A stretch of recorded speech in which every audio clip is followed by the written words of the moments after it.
Yeah, I saw the guy pull out, Shelley. He did a U-turn out of Dunkin' Donuts in front of a bus and then ran into that truck. They had no, Oh, she was twice. somebody got crushed. The truck was going this way and the guy did a U-turn, he smashed into the truck. Yeah. So they 5 days, but they didn't see the band, like, Yeah, everyone was walking, so maybe, but whiplash, who knows? I Yeah, don't know, his hands were behind his back, I couldn't decide if he was just standing there waiting for somebody to. yeah. There's a lot of going on.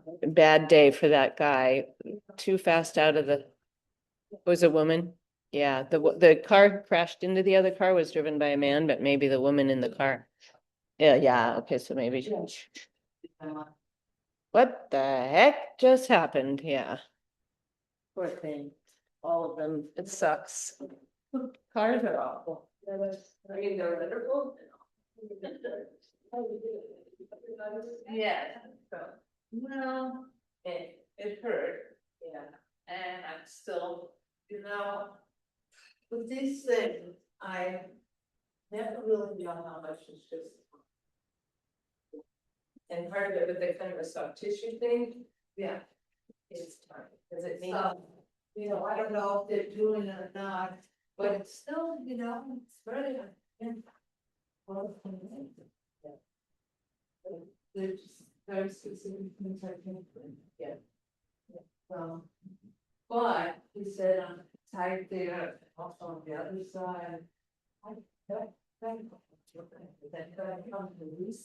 I mean, think about it, right? Exactly, it's not tight. Right.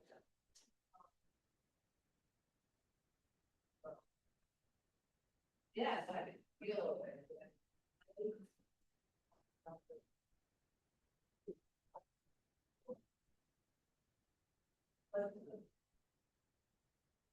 Well, that's the comfort of the thing.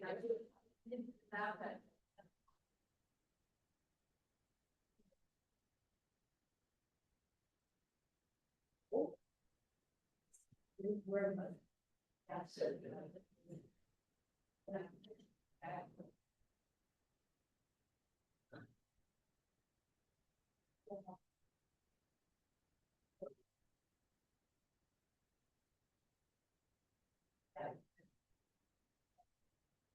Yeah, I'm just like, I don't like to take pills that I don't have. Yeah, no, I'm with you. My house. Hey, how are you? My sister is. How's she doing doing? well, Yeah, she hasn't done it yet. When's her, It's September, so she's been.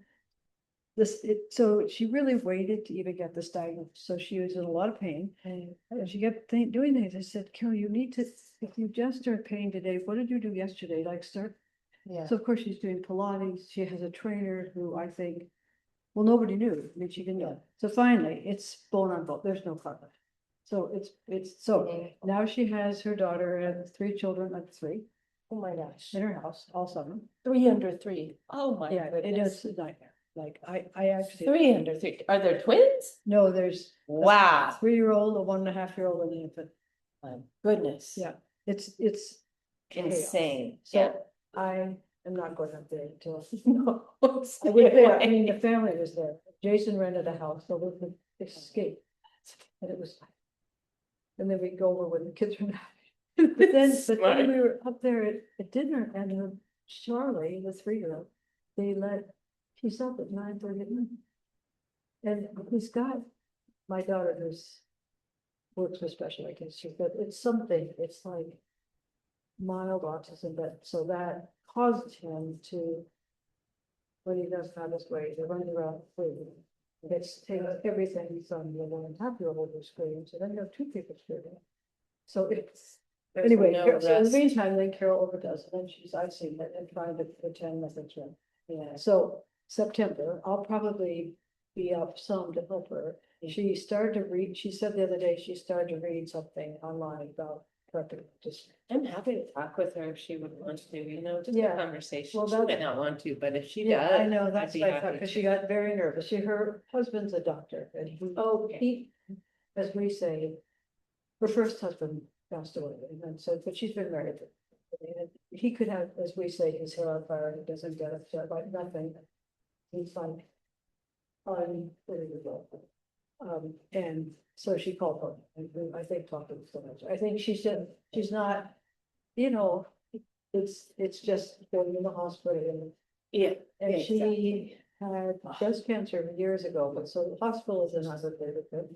I mean, She's who- been through who a lot. is- yeah, Yeah. so I think it's just the unknown. Yeah. So Tony's talking her through, but I'll let her know because I said, hey, Anne's like the case study, two, Yeah. and you Yeah. really came back from that, it's her right leg, so she knows she can't drive Okay. for 6 weeks, she knows that. And I said, well, I said, she has a lot of people in Maine now, she's retired, so all these, you know, the Kenny Bug crowd, there's the Mahjong people. And Okay, Well, so she's gonna have food brought to her and. I really think people, I said, if you tell people you need rides to the garden club thing and the Mahjong thing. And have them bring food, cause she's not gonna wanna be doing anything. No, she can't stand, well, even now, she can't really stand, but it's so big. This is phone. She needs help more now even, cause after the. Well, she the does. pain is- I mean, you get the pain from the incision and then you have the constipation. Yeah, what? Oh. So too much information, but depending on which pain meds you're given, it can be brutal and it gets you right off the pain meds. 'Cause it's so. Yeah, she'll watch that and Tony will watch that, so I think. Yeah, I Yeah, think, I that's- mean, she's a- I mean, that's why I think I can come up. And I mean, that house, I know that house, but she has help, she has people, as we say in our house. I don't have people, yeah, she has people. Good. So We like that. we have Sonia who comes in and tidies everything up. Okay, We have a Perfect. house cleaner. so Sonia can make sure there are no slipping rugs. Yeah. Gotta make sure the whole floor is clear, so there's no tripping hazard. And she's got somebody she could borrow a walker from if she needs it, Good. and a cane, Okay, so she's. and she'll have crutch, she should have crutches too. She'll purchase, Yeah. yeah. Yeah. So, you know, I think it's, and she's gonna be in my room, on the first floor. Okay, good, so no stairs, But I will, although they get you doing stairs the next day. I mean, you really, it's oh, no, insane, and she will, and she's in good shape, she'll recover well. so I think it's just, I think it's, if it were me, it's just anticipation. Yeah. So, yeah, so anyway, but thank you. No. No, I don't, Yeah, I feel, but I said, Carol, you need to let me know, like, what you think is the most, I mean, Sonia comes in and does. I don't know how often she could come, but she really like tidies up everything, sort of organizes. I think the kitchen, like, I'm like, can you come to my house? So I think all those people are people she knows, and the cleaner just comes once a week, I think, but she can lean on them. between that and Sonia. And then Tony will be there, but then he works still 1 day a week, so then I'll probably, I just will see, the kids will be gone. I mean, this has been the problem, she's been on the roof and picking up Yeah, Huntley, who's like 30 pounds, like, you can't pick everything up in that spot. yeah, She knows this, and she says, well, it's a bad day, I'm gonna go ice my. But she can't help herself, I mean, too much. But we'll get through it, yeah, yeah. Well, give her my But contact. yeah, I'll tell her if she needs a, bit of somebody who's got a trust. From the I mean, person's it seemed like the second time you were back here so fast. It was even faster, yeah. Yeah, I mean, it seemed like suddenly you were back, and you weren't doing everything, but you said, go ahead, do it, and I'm thinking like, well. Everything seemed like it's whatever you're doing, and well, I was. Yeah, the main thing is that it's a continuous healing and it doesn't, there's no big drop off the cliff situation. No, and she knows that you can't screw it up, if you push it down, it's not very good. Yeah, the worst thing is if you fall. Other than that, there's really not much danger. I mean, her Betty has said, look, she'll sleep in my room, and then you have the kitchen and the dining room and the bedroom, I mean, the living room, it's all, That's just stairs. Yeah, yeah. Perfect. Yeah, I'll let her know. Yes, please do.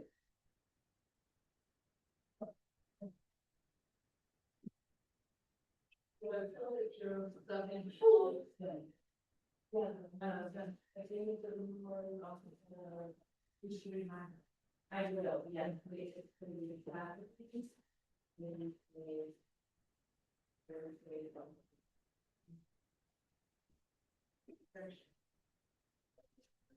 Okay, are you? He's coming on Friday. Yeah. Oh, wonderful. Wait, unfortunately, I'll be away on Friday. Yeah, but I won't be doing it. I think you come on Fridays and this I do it on Wednesday. Right. I'm not one of these two classes. Some people are wrong. Oh, no, I'm not saying they're all, but I don't know, there's too many of those things. Oh, thank you, yes, that was from my son and his wife. Yes, I do. Yes, maybe. No, but somebody would do it, yeah. I love it, very summary, the best possible, yeah. So I don't know if I'll be at yoga for a bit, but maybe, certainly not next week, because we're going to be caught. I have friends there who was a little bit. Oh, that's so good. The Wednesday actually, it's really but actually, like a very good. Yeah, it was something in the Friday class. He was asking me about her, he knows me. Maybe she was from Michigan, yeah, from Michigan, I think. I hope this, because he gives, I can picture that this is kind of not very tall. Well, it's kind of. Anyway, then like, yeah, well, if she comes today, we can try her. Yeah, that's on Friday. But, and I can come out to the Friday, which is one week. And really with me. Right, I'm gonna, it's the read out for Mary, because Mary's.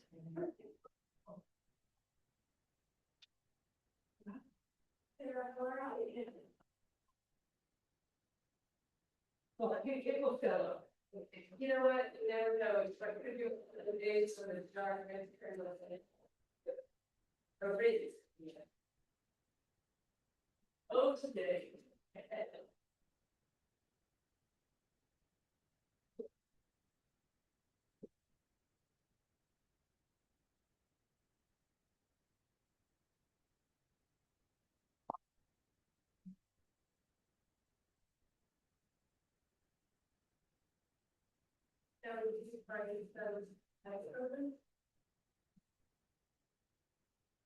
That's one thing earlier.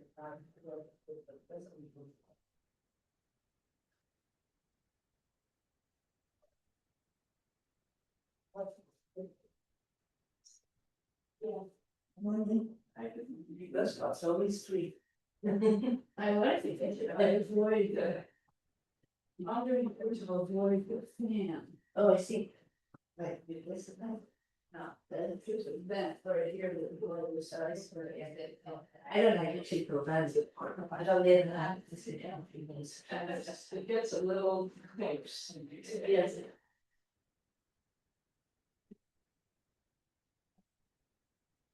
Sure, yeah. It's not open, it's that. Yeah.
Yeah.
All of them, students, all of them want really well, create many, many international visitors, spider queers. Wow. Wow. Yeah, I mean, domestic and. Yeah. Wow, impressive. Enjoy any fun for today. You need a card though. Don't worry, it's so. Okay. All right. What? Oh. Number? Yeah. The fact that you remember it. It's a finger memory from entering it, you know, on websites. Here. You're all in the glass you wore.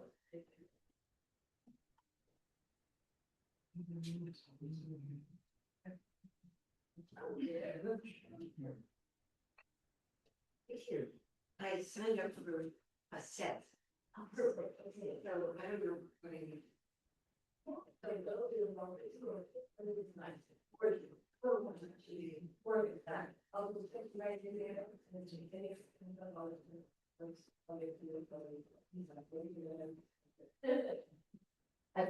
so that's money. That's money. They are downstairs. I'm going to show you the. Well, I'll go get that. Oh, it's just fun. Oh, but I thought through what I said. Yes. Okay, so I go back to it. There's probably other things to do it. I can just drive down to. Yeah.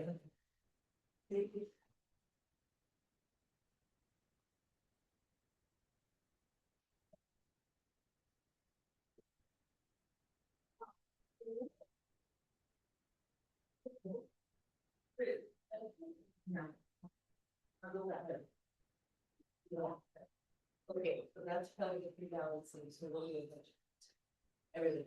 Just something that goes in the middle. Yeah, yeah. Yes, absolutely. Yes, the song is writing. Yes. No problem, Laura. Everyone needs that, so we'll work on it.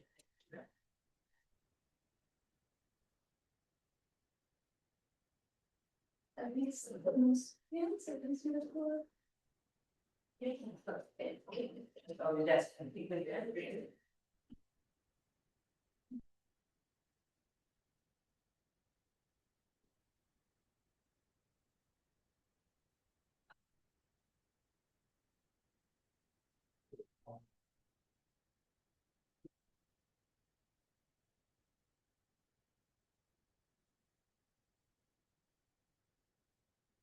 They're all set. They were.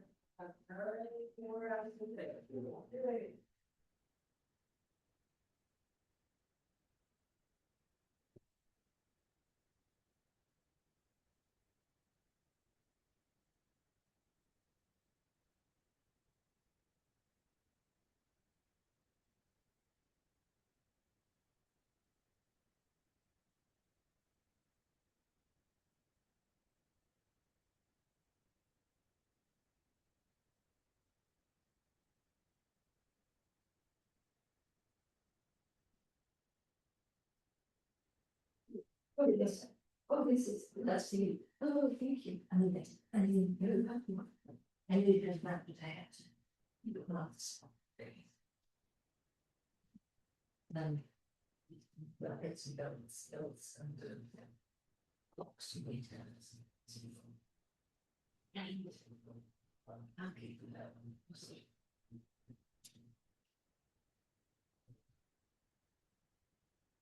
But you got them.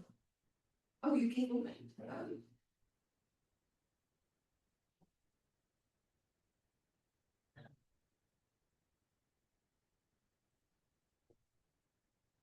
Which game? But it's just, I don't know. I have a blocks. Really need blocks that down now on my left, okay, just to be different.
They know.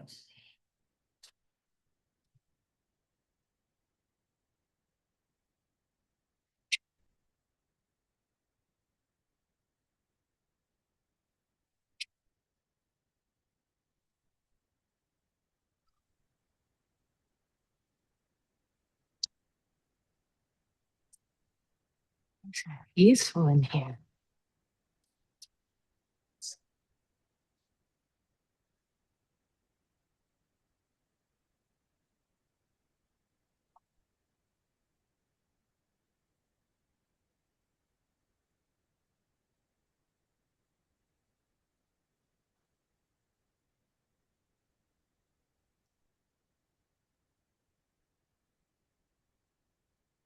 Ricky, good morning. Hey, Susanna. All right, I'll go ahead and spotlight my screen for you. Good. How's your body today, Vicky? I can't complain. Good. That's good. All right. Well, you could, but We're not Okay. going to go there. We're not right. Don't even. Don't even. It's a slippery slope. Hi, Claire. Hi, Pip. Yeah. Look at the light pouring in, Claire. That's so pretty. It's nice to see you. How are you doing? Good. Great. Look Good forward to see it. Great. Me too. Savannah, how are you doing today? Good, really good. Awesome. Okay, good. Drawing like how? Awesome. I love it. All right. I'll go ahead and hit record. There. Yeah. All right. And I'll mute everybody. But as always, please unmute any time, any reason. And we'll get started lying down on our backs. Okay. I think we're good to go. Did I do everything? I think so. Okay. Welcome everyone. We'll be starting lying down. If you happen to be lying down on your back with your legs up the wall, don't move. You're already in an awesome position. If you're lying down in a different position and you'd like to take your legs up the wall, as Mary and Elizabeth are doing, you're certainly welcome to.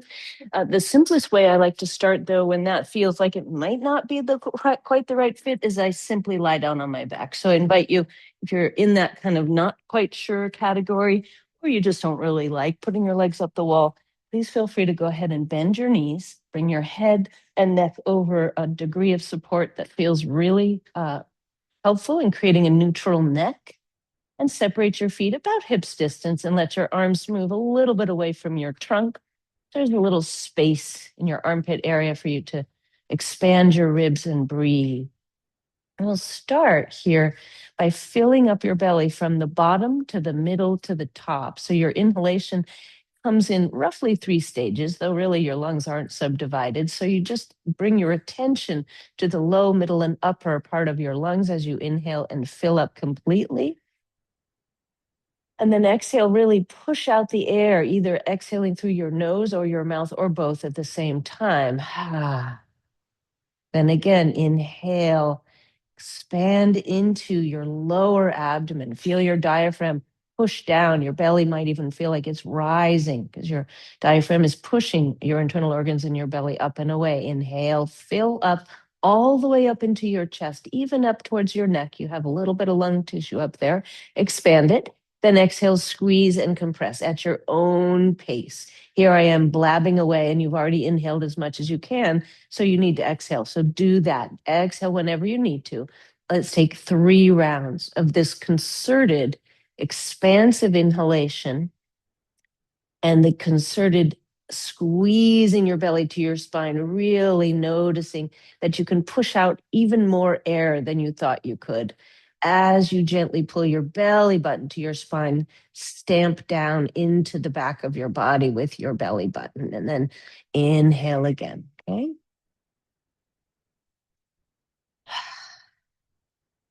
It's okay to make noise. It's okay to go silently. Wherever you are, let's add 1 more. So a big full breath in. And a big full breath out.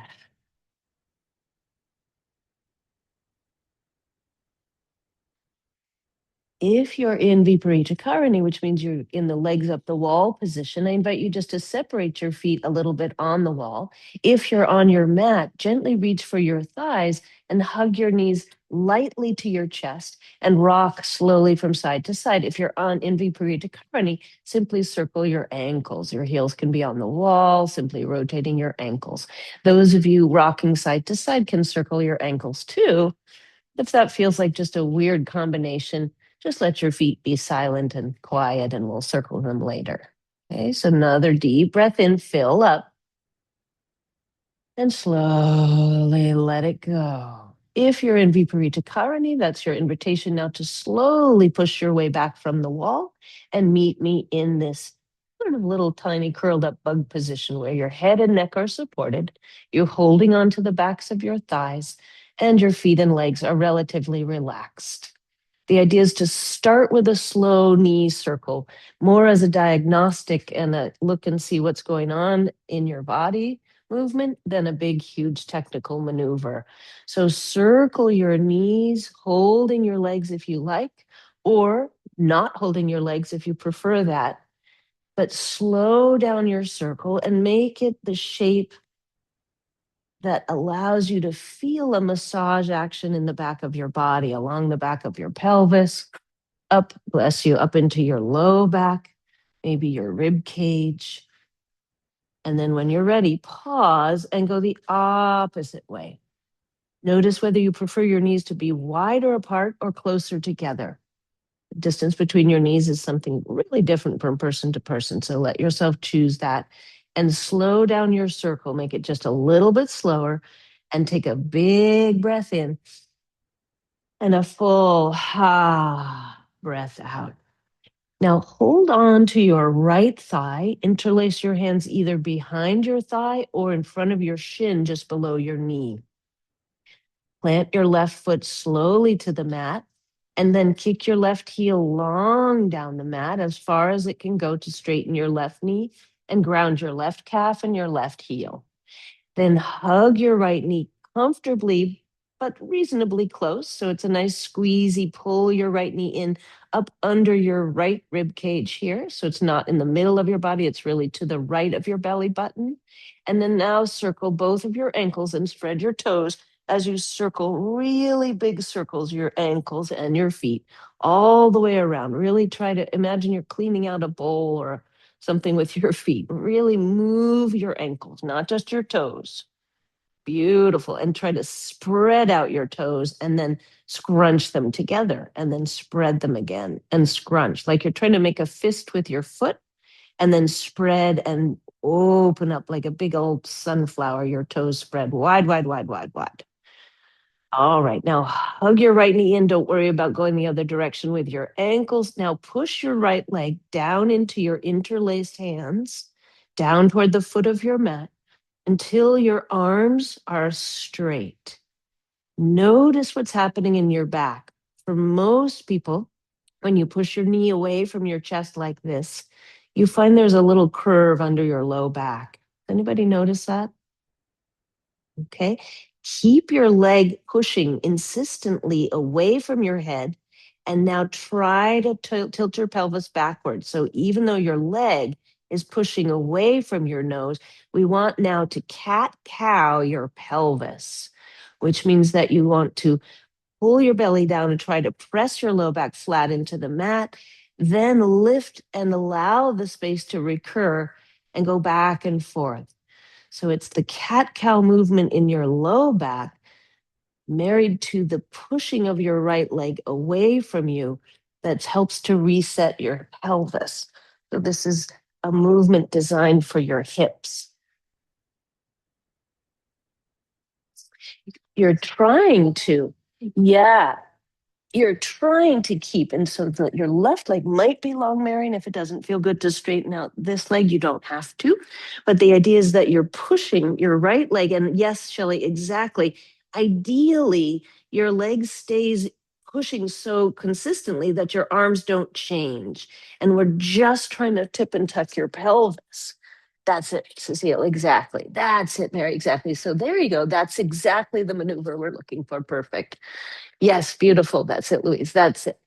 There we go. All right. And then slowly bring both knees into your chest and switch sides. So now hold your left thigh, kick your right leg long down the mat and circle both of your ankles broadly, widely, fully, completely, spreading your toes.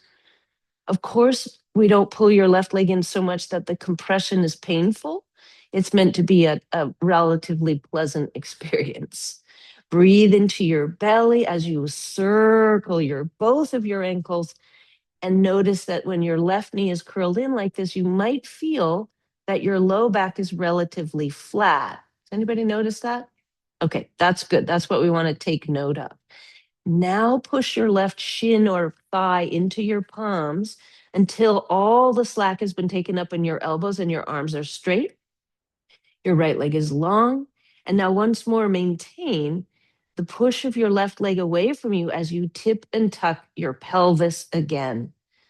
This is that cat-cow movement in your low back and pelvis as you're still pushing your left leg away from you.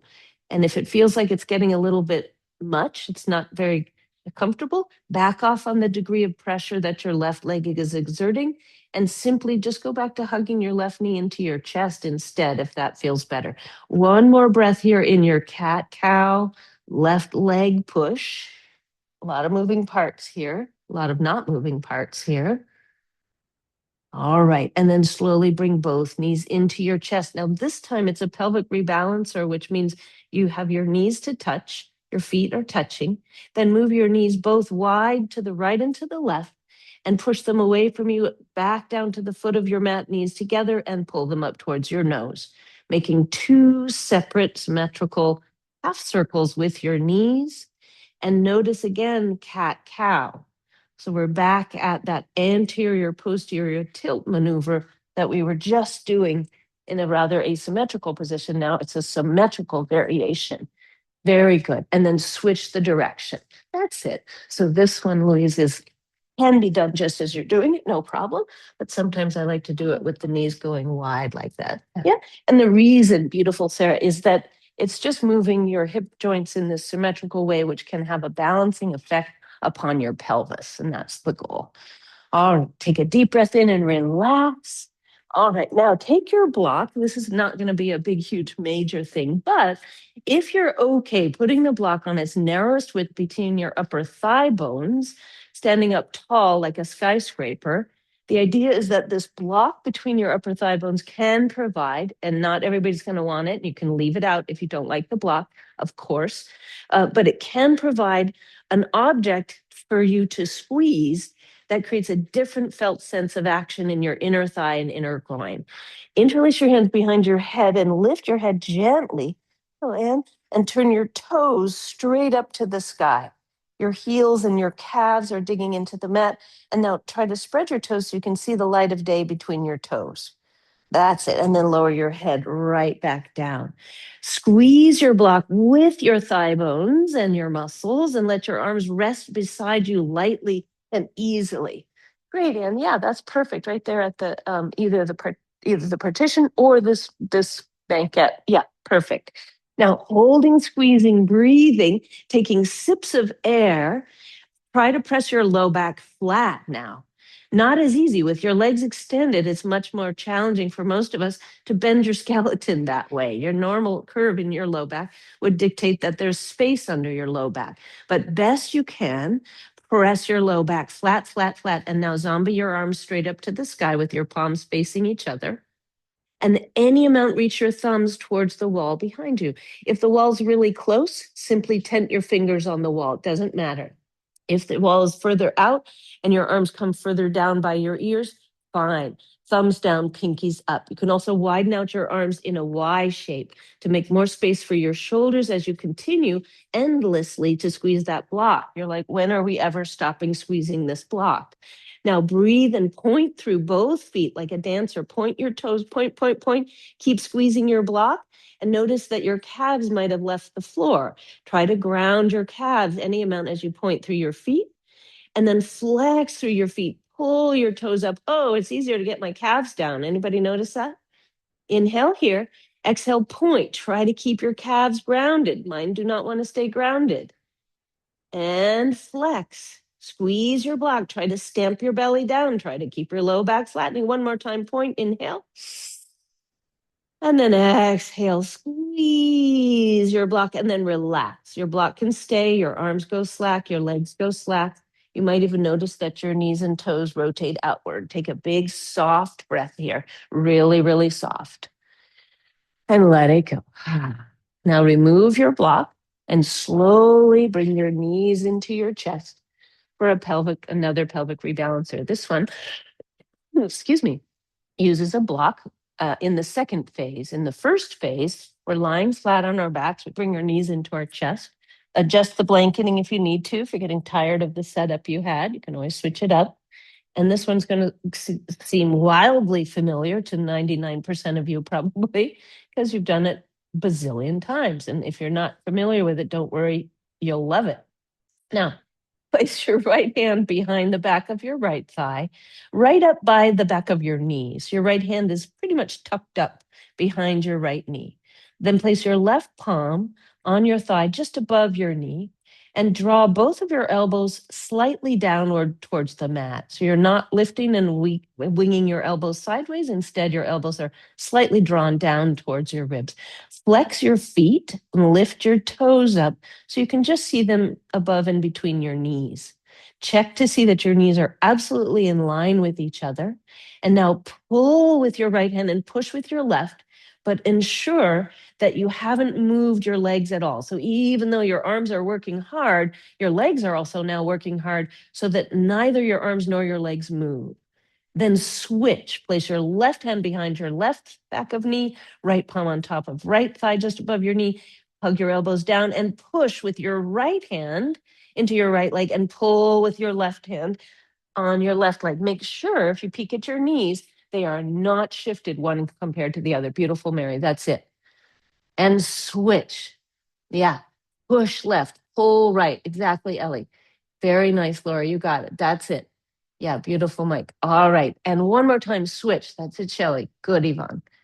There you go, Louise. Yeah, exactly. Beautiful, Cecile. All right. Now relax. There you go, Sherry. Grab your block. Okay. Now take your block and put it long way between your knee joints. So your block is really, really high up at your kneecap area, but close, but down enough that you can easily pincer the block between your inner knees. not your thighs, your knees, and then lower your feet. I like to hold my legs to lower my feet, but if your abdominals are feeling strong and spry today, you might just lower your feet. Spread your toes, ground your heels, bring your arms down beside you, and now squeeze your block as tightly as you can. If you feel and hear a little click in the inside of your upper thigh bone, don't worry, that's just your pelvis rebalancing itself. So if you don't hear a click, don't worry, your pelvis is also rebalancing itself. Now, slow, low bridges here. Check to see that your toes are turning straight down to the foot of your mat. We typically want our toes to be in line with our heels. So make sure that your feet are turned forward, that your heels are just behind your toes. Now squeeze your block, arms down onto the mat, and slowly peel your hips up any amount for bridge pose with the maximum squeeze between your inner knees. That's it. And if it's okay, Louise, to put the block sideways, the reason for it is that this orientation gives you a different degree of leverage at your hip joint. So if it doesn't feel uncomfortable, try it. If it doesn't feel good, go back to the one you had. Yeah. Now let's make a slow hula hoop with your hips. Like, oh no, really? Squeeze your block and hula hoop your hips as far around in a circle as is comfortable. Avoid end range motion that doesn't feel good. And now slow it down and go the other way. Exactly. Perfect. That's it. That's it, Em. Yes, exactly. Good. Nice. Now turn it into a samba. Really make some rotations. Change it up. Not just a circle, but tipping, tucking, tilting, all the ways you can move your pelvis. Yeah, exactly, Ellie. Yeah. So any amount. If it doesn't feel good, you go back off. You don't move as much. If you feel like it's comfortable to kind of tip, tuck, tilt, etc., this movement can be very good for moving, working the soft tissues that connect your bones in your pelvis. Then find the middle and slowly lower down vertebra by vertebra and take a deep breath and remove your block. Nicely done. Okay, very good. Now, this next one seems a little odd because it's quite static. I always talk about my dad was a civil engineer and he taught statics, the physics of not moving. How boring. I mean, really, right? Anyway, fascinating. Hold on to your shins, pull your knees up any amount towards your armpits. Now, if it doesn't feel good for your knees to open to the right and to the left, that external rotation doesn't work for everybody. Keep your knees parallel and grab the outer edges of your shins. If you are comfortable reaching inside of your thigh and shin bones and grabbing with your palms and fingers your low calf inner shin area, the idea is that you pull your knees any amount to the right and left and hug your heels up towards your belly button. My heels are about 10 inches or more from my belly button and they will never reach there, but that's where I'm trying to bring them. Hopefully this lifetime they will never reach there because that would be weird. Now, push your arms against your legs and your legs against your arms. So your legs don't change, but both your arms and your legs are working because your elbows and forearms are pushing into the inside of your legs to move them wider, and your legs are pushing into your arms to prevent movement at all. Okay. So both directions are being manifested. Your legs are squeezing in, your arms are pushing out. Slightly tuck your chin and walk your shoulder blades away from your ears. It's super tempting to grind our molars at this point. Soften your brain. Breathing, holding, and now really notice, can anybody feel their back flat on the mat here? Yeah, awesome. So bring your heels to touch.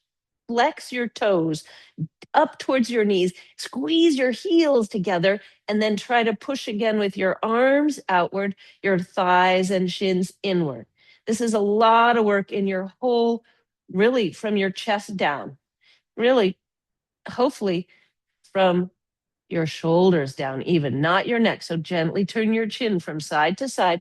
This is an isometric, meaning we're working, holding, but not moving your joints. Take one more breath here and relax. Gently rock side to side. Relax your legs. Did anybody feel the effort involved in that? Okay, good. All right.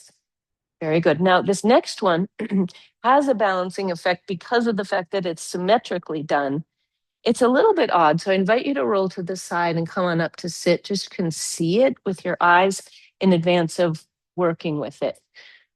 I used to always do this with my heels touching. I really don't like that version.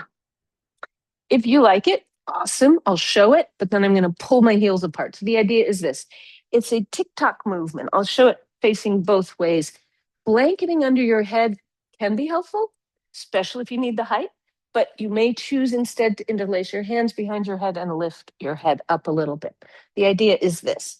You have your knees wide, and instead of having your heels together, which you could choose to do, and if you do, you're my hero because that feels hard to me and I don't really like it.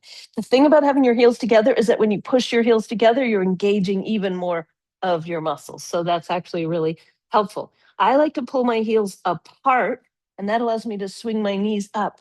Your knees do not need to be super wide, depending on the angle at your hip. And especially if you're dealing with any discomfort in your hips, you might find that your knees are here or even here. It's okay wherever your knees end up. But the idea is that you pull your knees up, lift your head, and then tilt from side to side. Your pelvis rotates right to left. I'll show it from the side. Here I am. Now you can always go back to the one we just did, the one where we grabbed our inner shins, pushed wide, hold, and breathe. You don't have to move at all. This would be potentially a nice action for some of you. Otherwise, the idea is to bend your torso from left to right. Gaze at the ceiling so your head drops down into your hands or onto your blanket. You can do this with your head on the blanket and simply shift. A little bit weird on the blanket, I have to say. Lifting your head makes it a lot easier, but you can also do this just with your hips. So here's me doing the lower body only version, right? Head and shoulders are down, and I'm tilting my pelvis from right to left, like the pendulum on a clock. Notice that you're meeting your right elbow with your right knee and your left elbow with your left knee, and you're tilting your hips. So we want to go across like you're doing, Mary, which is a really good exercise. But this one is actually weirdly different, which is you lean to tap right to right and then left to left and right to right. And I like to think of it as my tailbone swishing. Beautiful. That's it. Exactly. That's it. So when you go like this, to bring your hip to the right, bring your right elbow to your right knee. That's it. And then your hips to that's it. Exactly. So it's counterintuitive. Exactly. Try to contract. That's it, Louise. Exactly, Sherry. Your right side waist to tap your right elbow to your knee. Good, Ann. That's it, Sarah. Breathing. Noticing how we want your low back to be as flat as possible. There we go. When you're tired, you stop. This is not a class where we want to work into fatigue and push into strain and upset, right? All right. When you're ready, beautiful Sherry, that's it.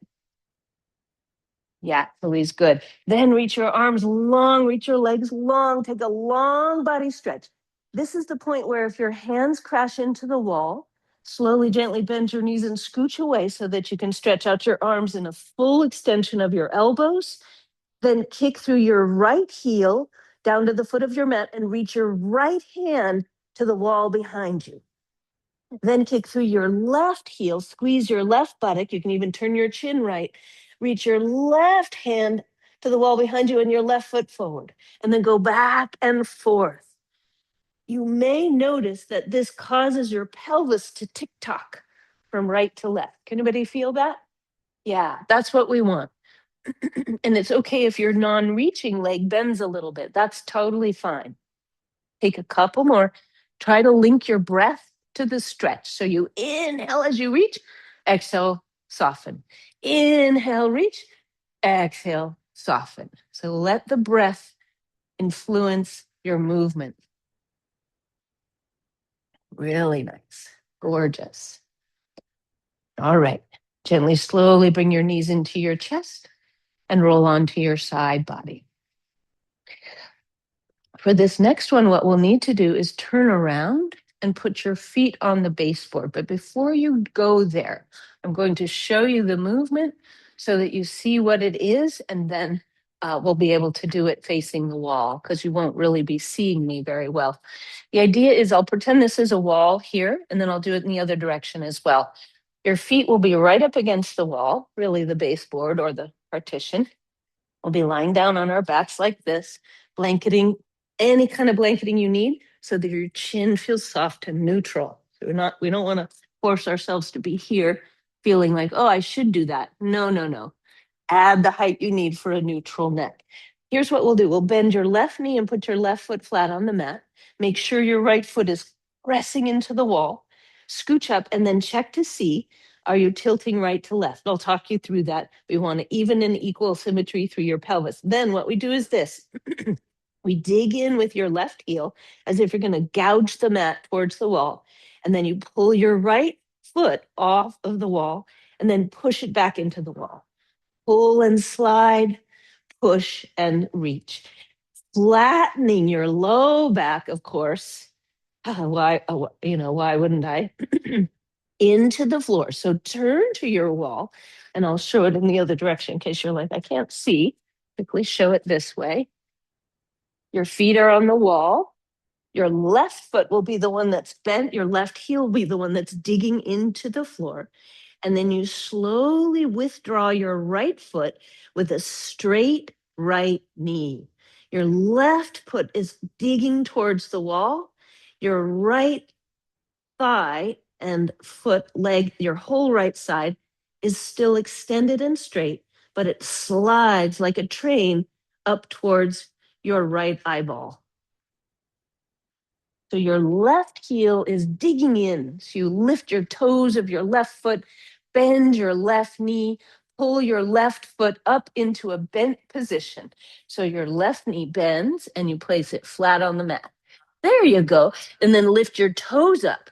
Good. Now, dig in with your left heel as if you're going to push the mat to the wall and then push your right foot into the wall and then slide. That's the movement. There you go. It's another one of these TikTok maneuvers. Exactly, Sarah. So what you want to try to do now is dig in with your left heel, Louise, like you're doing very well, and then try to move your right foot and your whole leg up and away from the wall and then push it back to the wall. That's it. It's a strange movement.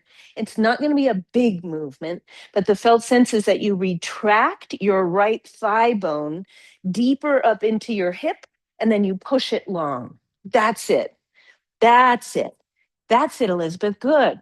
And try to flatten your low back at the same time.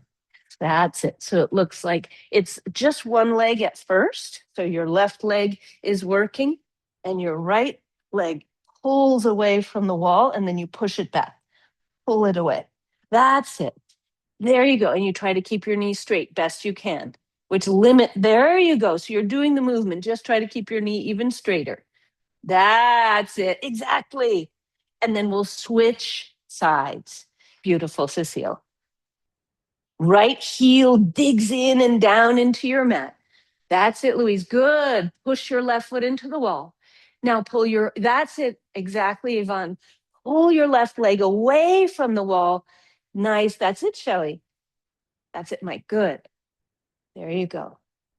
Mm-hmm. So try to pull this leg this way. So you're digging in here. Now move this foot up and away by pulling this hip. That's it. So we're looking for a TikTok in that orientation to bring this leg away from the wall. And this leg, it pulls your hip up. So don't push as hard. There you go. That's the movement. Yep. Yep, because your right leg dominates when we do that. Yep, you don't need to push super hard with your right leg. That's it, Ellie. Have we done both sides? Infinite million numbers of times. You're like, oh, then bring your knees into your chest and rock side to side. Laura, did that make more sense? Just make sure to do it on the other side as well. So, yeah, no worries. Make a circle on the ceiling with your knees. All right. Very good. Now, what I'd like to do is a simple one more thing on your back, and then we'll move on to your front body. And the simple thing on your back is this: blanket under your head, just as normal.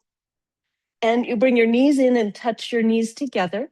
Bring your arms right down to the sides of your mat, really far extended, so much so that your elbows are straight.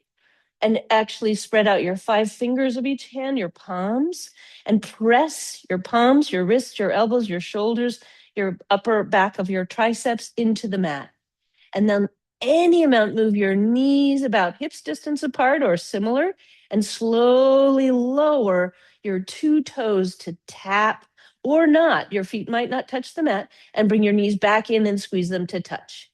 Then exhale, widen out your feet, tap the mat, and come back in.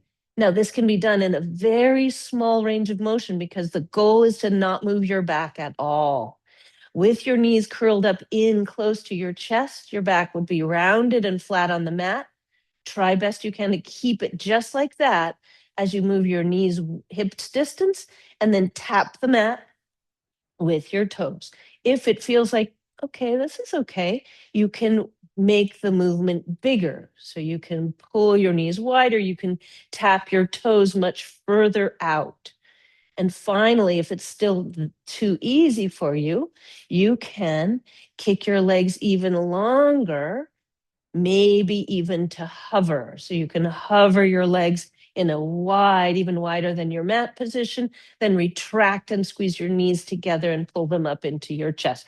That's a really strong variation that for some of us is going to feel like it's overloading your back to do it. And so we don't go that far.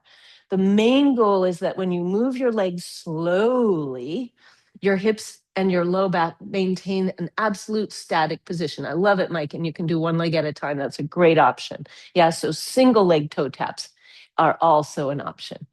Notice that when you move your legs away from your head, your pelvis naturally wants to lift and rotate up and forward. Try not to let it move at all. Take one more breath. Notice if you're grinding your molars. Ah. All right, and then gently bring your knees into your chest and rock side to side. Beautiful. Okay, for a lying twist, plant your left foot flat on your mat. Cross your right thigh over your left. This is Garudasana or eagle pose. Now, for some, you'll stay right here with your left foot grounded. Reach your arms out to the side, even cactus your arms. You can have your arms. I like to rotate my forearms so they're pointing straight up to the sky and dig down with my elbows, a straight arm position, or any angle at your shoulder that's supported. Now, for some, if you rock onto your left heel and simply rotate your legs any amount to the left into the twist, and then slowly back to the center, and any amount to the right, this is your grounded Garudasana or eagle twist. It's a slow, considered twist where you try to squeeze your thighs together quite energetically. If you prefer to float your legs up and do the same twist, but with your left foot not on the floor, both legs lifted, that's the second variation that you could try and discard if it's not working for you. Make the twist slow and controlled so that's it, Elizabeth, so that you're using your internal and external oblique muscles, your abdominal muscles, that's it, Anne, to control the twist. One more round, right and left, checking to see if you can let go of any extra tension you may be holding. And when you're back in the center next time, slowly switch legs. Left thigh goes over your right thigh. Press into your right heel and lift your right toes, and do your twist with a grounded right foot, or float your right foot, indeed both of your feet, and do the twist with both of your legs hugged up closer to your belly button. In both cases, though, try to really squeeze your inner thighs tightly together. That stabilizes your hips and creates a little bit of strengthening and potential for blood flow in your hips. All right. And now super gently, slowly, a couple more because we did the other one a few more times. When you feel even, roll to your favorite side, undo your legs and roll to your favorite side, and we'll come on up to sit. Like to go into a hands and knees position on blocks. It's a little bit different. The idea is that you'll be with your knees standing, one knee on each block. Blocks are about hips distance. And for anyone for whom putting pressure on your heels of your hands makes your wrists feel sore and uncomfortable, I'll put a bolster here so that I can rest my forearms on some height. If you prefer, and I'll show this from both directions, if you prefer instead your palms, you can even put your palms on a bolster. Just the squishiness of a bolster sometimes is enough to defray that wrist pain. But here's another strategy: forearms on your bolster, so that instead of hands and knees, you're on forearms and knees. If you're better off with your palms flat, spread your palms, all 5 fingers, bend your elbows backwards and stabilize your spine in this manner. The idea is on this one, and it's good to watch this one if you haven't seen it before. What I do is I sweep my first block out of the way and hover my right knee as if my knee were still on the block. Then, not moving my shoulders, just my pelvis, I dip my right knee down and then pull it up. So if you focus on, I'll put the block on my back of my right hip. Ooh, if I can do it. The idea is that my hip is dipping down below the block and up above the block. The challenge is trying not to shift your supporting hip to the left. We want to jut that hip out. So we try to keep your hip in, and I'll show from behind. We're dipping your right knee straight down and then straight up. So your hip not only lowers, your right hip not only lowers below your left, but then also lifts above. And this can be done on your forearms, of course, as well. This is a big core strengthener, but it's also asking the muscles that surround your hip joints to do an interesting kind of stabilizing work. That's it. Now go really slowly. The slow way is the fast way. That's it. And one of the things that's really challenging is to figure out, how do you go straight down? So when we're doing it like this, what we want to think of is tapping the floor right under your knee and then pulling your knee straight up. So your thigh bone, yeah, that's it. Now tap my hand. And now don't go backwards, go straight up this way. That's it. Exactly, Mary. That's it. So you feel your hip dropping down and lifting up. You got it. Only do as many as feels good. There you go, Elizabeth. Nice neutral spine. Beautiful, Sherry. Wow, that's it, Louise. Yes, Anne, exactly. Try to lift your right hip above your left as well as drop it below. Nice, Cecile. That's it, Louise. Long spine, Louise. Even longer spine. Lift your chest forward. Tuck your chin, Louise. Beautiful. That's it, Shelley. There you go, Yvonne. Nice, Mike. That's it. Yes. If it's okay to bring your hip a little higher, try. But if it doesn't feel good, Laura, don't do it. Okay. Nice. Beautiful, Ellie. When you're ready, rest your block back under your knees and take a gentle rest here. Now, for some, just resting like this, with head resting or arms resting feels good. For others, you might even tuck your toes and sink your hips towards your chest or your chest towards your thighs. And for others, none of those is good. You can take a break, gently flip onto your back, and believe me, it's worth it to take a break. All right, so we breathe into your side ribs and your belly as you're resting. Relax your head and your neck. Yeah, nicely done. Yeah, good. Take another big belly breath in and a full belly breath out. And we'll set up for the second side. I know.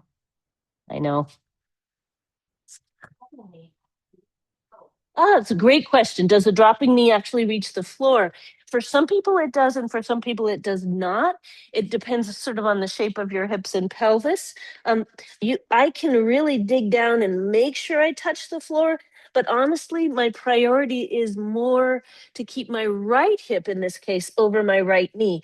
So I'd rather have you move your left knee, in this case, low and high, while not moving your right hip at all. And if that allows you to tap the floor, great. But just hovering above the floor is just fine. It's not necessarily better to tap the floor. That's it, Shelley. Good. There you go. You got it, Mary. Yep. Try to drop your knees straight down and lift your knees straight up. Imagine you had a tea bag hanging from your left knee and you're dunking it into the mug and lifting it straight up. Yeah. And you might be more tired on this side, so don't overwork. Stop before you feel fatigue and stressful, uncomfortable fatigue. Yeah. But balance yourself out best you can. That's it, Ann. Try not to shift your right hip to the right. Exactly. Excuse me. That's it, Louise. Notice if your head is dropping, can you lift your chest and tuck your chin for a neutral upper body? Rest whenever you're ready. You might put your block back under your left knee and come into that child's pose variation, or you might choose a different resting pose. Nicely done. Yeah.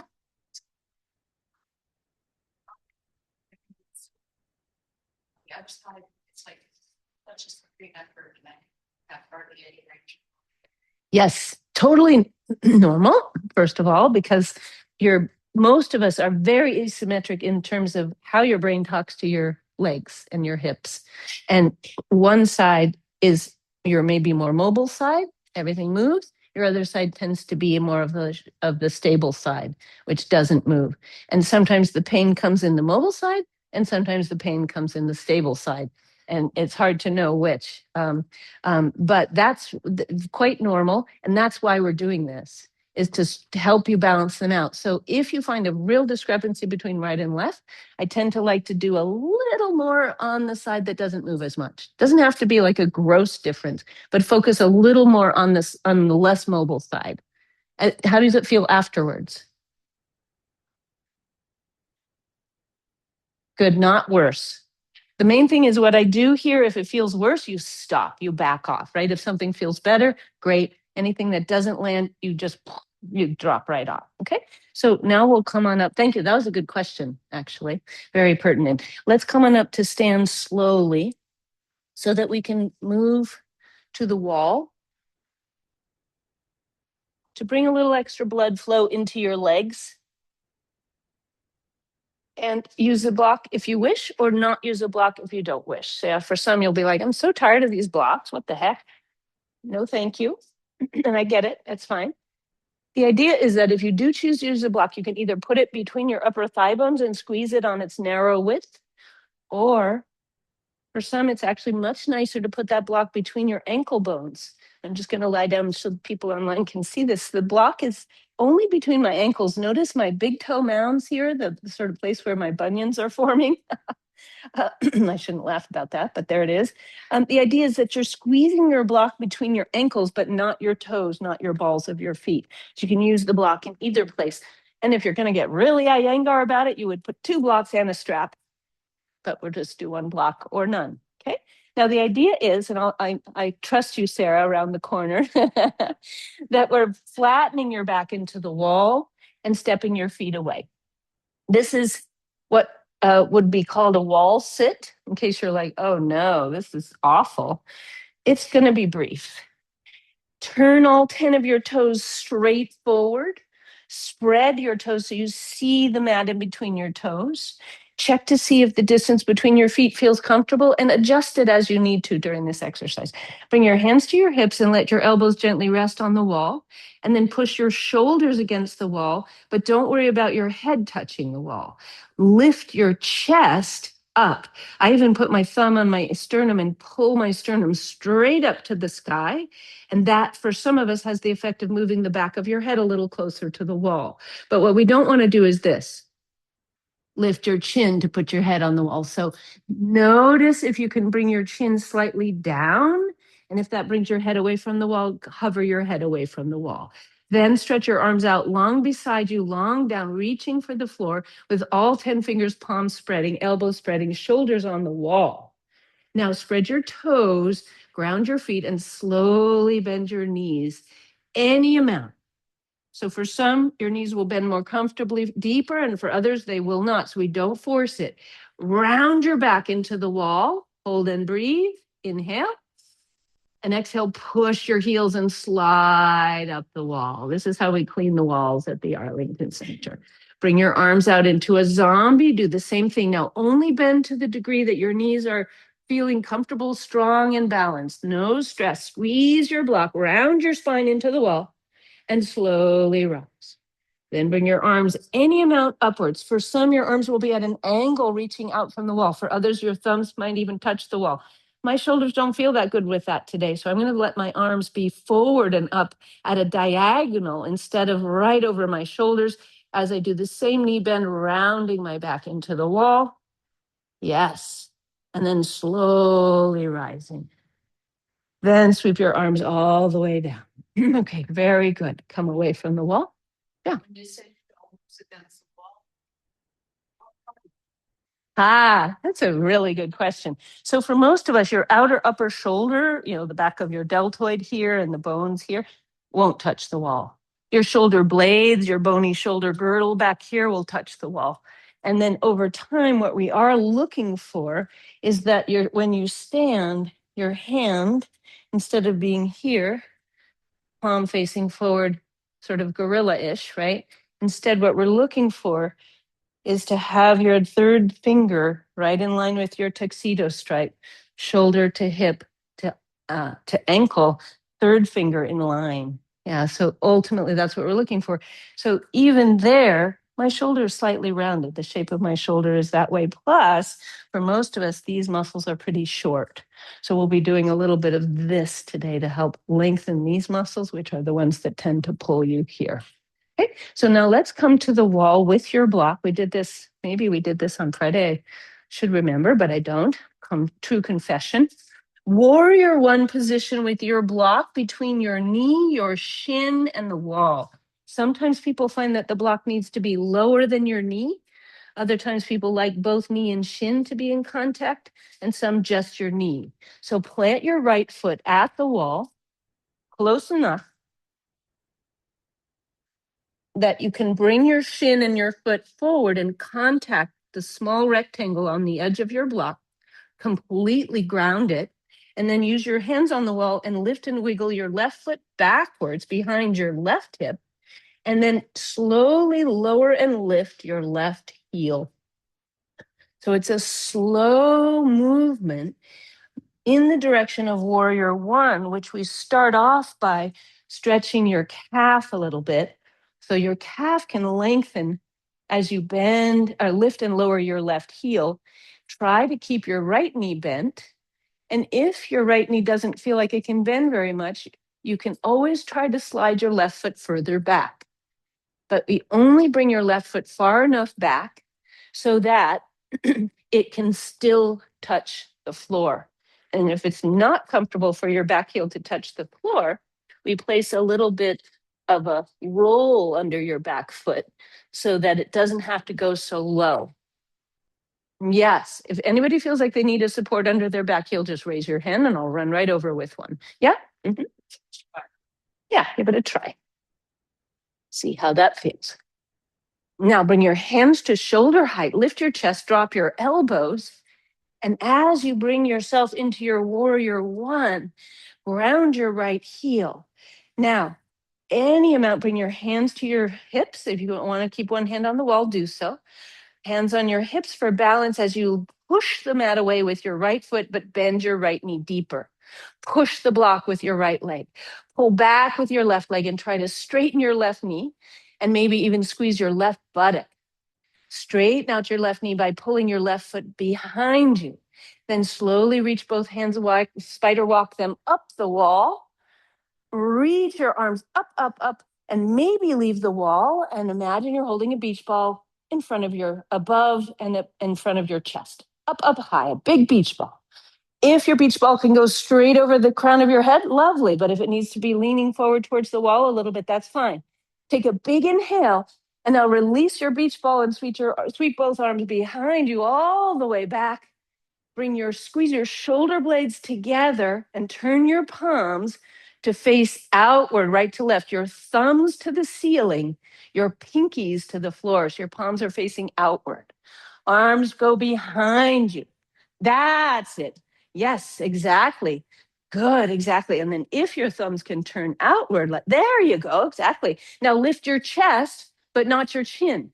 If it feels better to interlace your hands, do so. It can be really nice to interlace your hands. And don't worry if your block is falling. It's totally fine. Your alignment is great. And I'll just shift that for you. There you go, Mary. Take a deep breath in. That's it. Yeah, nice and beautiful alignment. Yes, there, exactly. Micro rotate to the right with your chest. That's it. Beautiful, Louise. Lift your chest. That's it, Shelley. Tiny rotation to the right, Elizabeth, with your shoulders. That's all you need. Gorgeous, Cecile. Take a big breath in. This is a long hold. Nice, Mike and Yvonne. That's it. Very good, Shelley. Beautiful.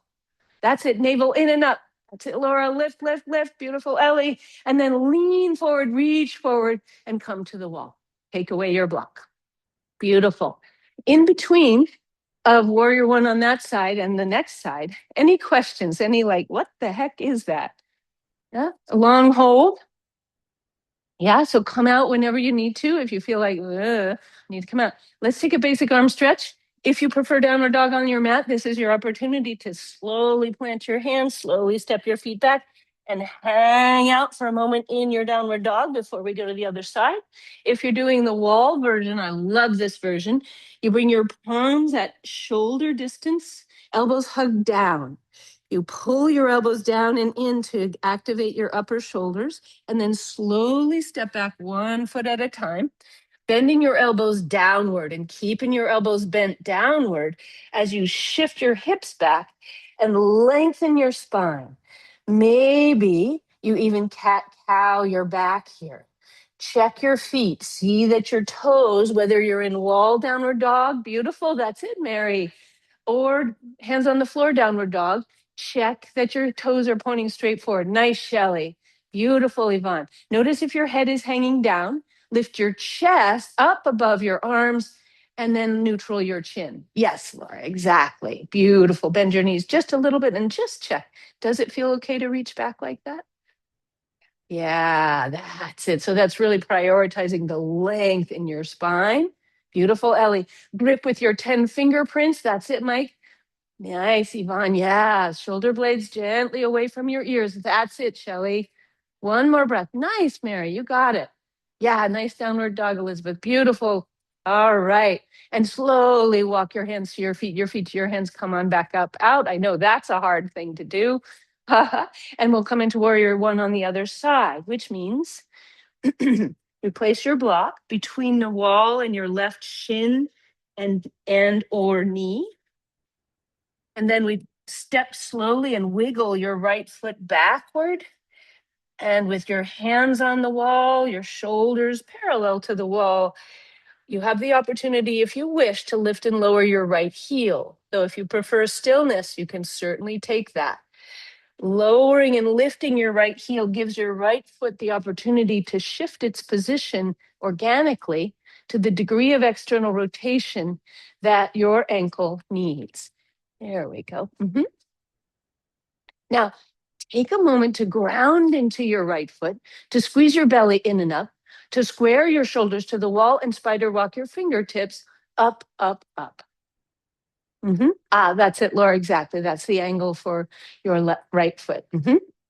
Good. Now draw your belly in and up even more and slowly see if you can start to lift your hands up above your shoulders so your torso rises, more of a vertical action through your torso in your warrior one, Virabhadrasana one.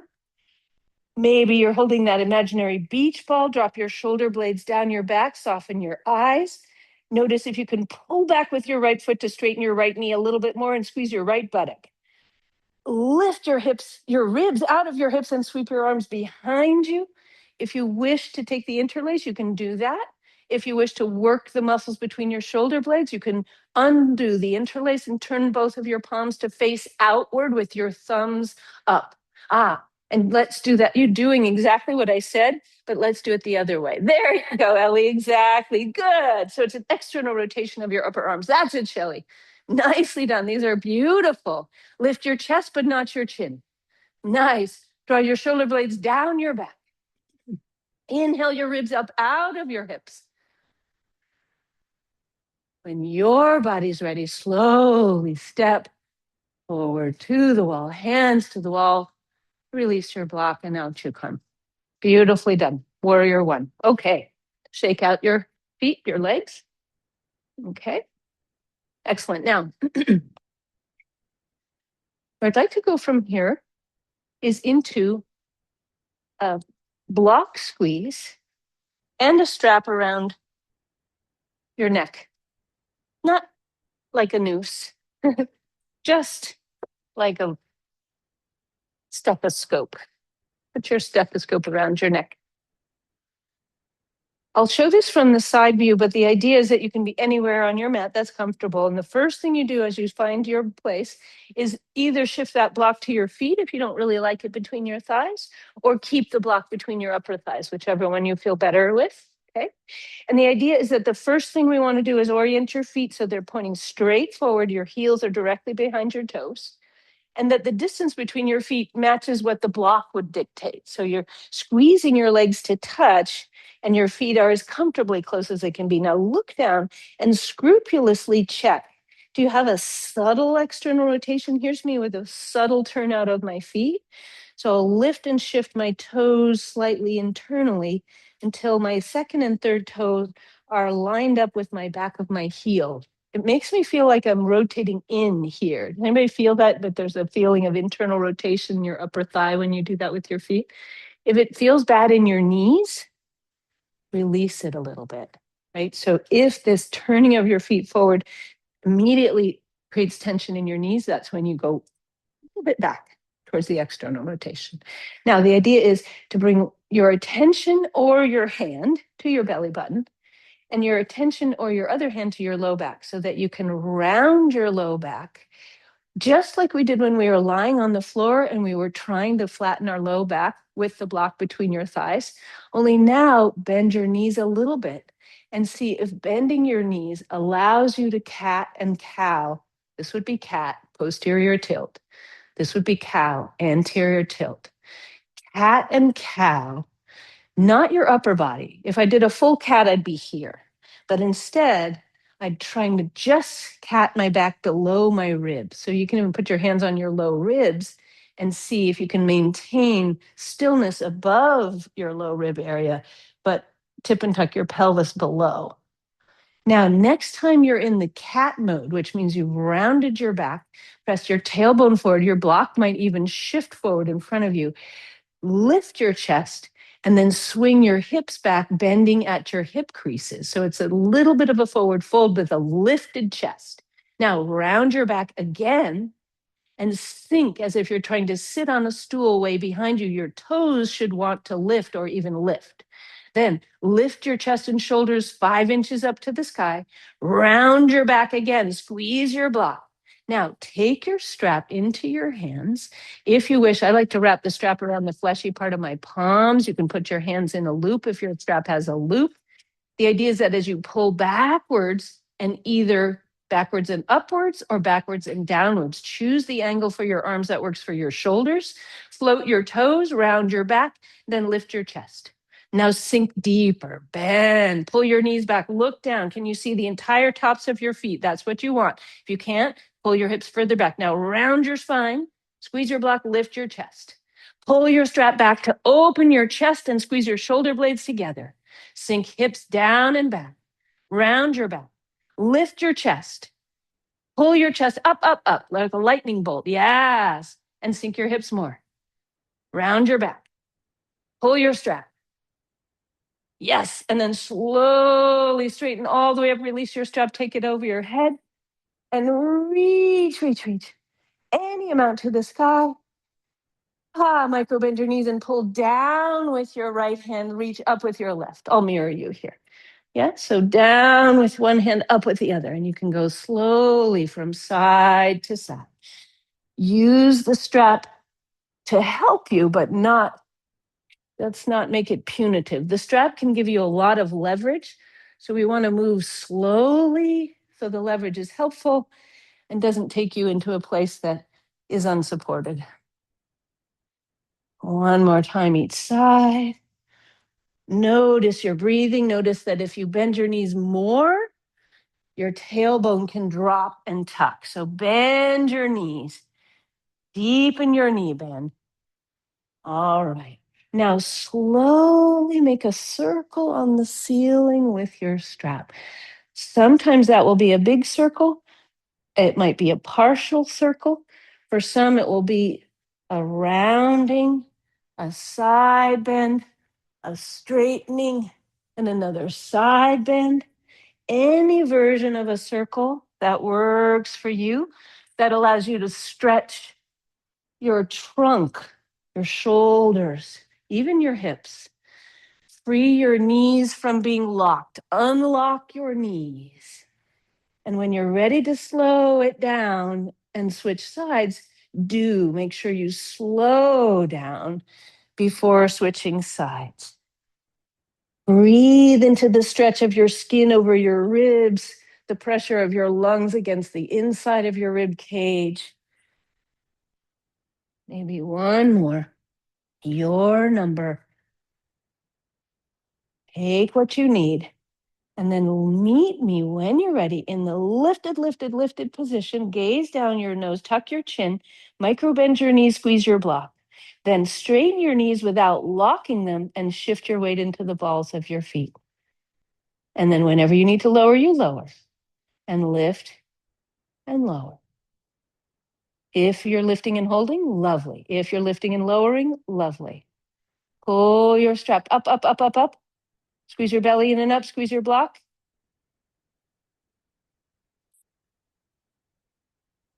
And slowly lower down. Nicely done. Some days your balance is going to look like this.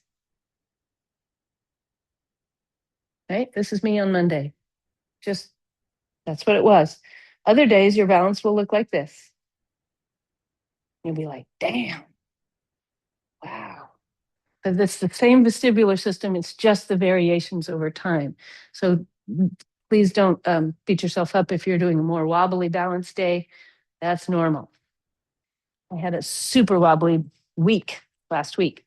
Now, place your two blocks like sandwich bread, stacked one atop the other, in front of and outside of your right baby toe. So you're standing with your blocks stacked up in front of your right baby toe, but to the right of it. Is that correct? Yeah. Okay. Sidle up a little closer so your blocks are not so far away, and bring your legs and feet to touch. And then squeeze your inner thighs. You don't need a block between your thigh bones for once. And have your hands on your hips. Stand up really tall and then slightly scoop your tailbone downward and forward to take a little bit of that extra sway out of your low back and to engage your front of your abdomen, your core. Part of your core. Really, your core is this whole 360-degree situation from here to here, but we won't get into that. Ground your right foot and start to slowly lift your left toes up and see if you can put them on your blocks, crossing your left leg over your right. Did I say that correctly? No. I said lift your right foot, cross it over your left. That's it. I'm mirroring you here. That's it. And left foot over right? I do apologize. This is me. Whatever leg you have on top is great. Don't worry if it's which one it is. Now, any amount, gaze down your nose, stand up tall and let your arms reach outward for balance, and slowly start to bend and straighten your standing leg, the foot that's on the floor. Slowly bend and straighten any amount. It doesn't need to be a big knee bend. If you can bend and hold it, great. If it feels better to straighten it, great. Now, if your knee is bent, you might cross your top thigh over your bottom thigh, and your toes can still be on the block, or you can wrap your toes or hover your toes on the outside of your standing leg ankle. I love to keep my foot on the block because I can push down with my lifted foot into the block, and that stabilizes me. If you would like to now notice which leg is on top. If your right leg is on top, take your right arm under. If your left leg is on top, take your left arm under, okay? Make an X. Now, you can do a bear hug here, or if your upper arms are crossed and you want to bring the backs of your hands towards each other, you can move in the direction of coiling your hands all the way up into Garudasana. Squeeze your belly in and up, grow through the crown of your head. If you need to straighten your bottom leg knee, you straighten your bottom leg knee, no problem. Holding, breathing, gazing down your nose. Squeeze your inner thighs to touch. Pull your belly in and up. Soften your breath. Sips of air.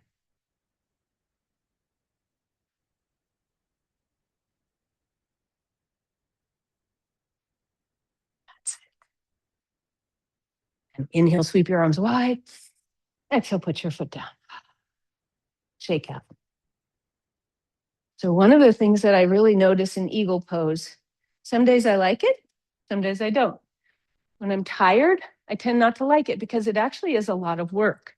So come out when you need to, back off when you need to. But the nice thing about eagle, it's a particularly nice balance in the sense that it's much more, there's much more muscle action required just to be in the pose. Your knee is bent, you're squeezing your thigh. Whereas like a tree, you can just prop yourself up in tree and do no work at all. But with eagle, you really have a harder time floating along like that. So here we are, building strength, building balance. Bring your legs and feet to touch and see that your blocks are just outside of and in front of your opposite foot. So whichever foot you did before, do the other one. Okay. Hands on your hips, micro bend your knees, squeeze your belly in and up. Now, whichever foot is on the other side from your blocks, that's the one you lift up. It's a cross body thing. So you lift up your second leg, place your foot on your blocks, and then stand up nice and tall. And any amount, bend your standing knee straight forward. Your knee goes straight forward. Yes. And sometimes I need to take away the block and just put my foot down on the floor like this. So this is another variation that I like, which is that I'm kickstanding my lifted foot onto the floor instead of onto the block. Sometimes that's a little more stable. Now, hold in the knee bend if and when you find yourself there. You can always hold in a straighter knee position. If you wish to squeeze your thighs to touch, you can hover your lifted foot outside of your ankle. You can wrap it around your ankle and then reach your arms out wide. You can always put your foot back on your blocks. Now, whichever thigh is on top, that's the arm that goes under.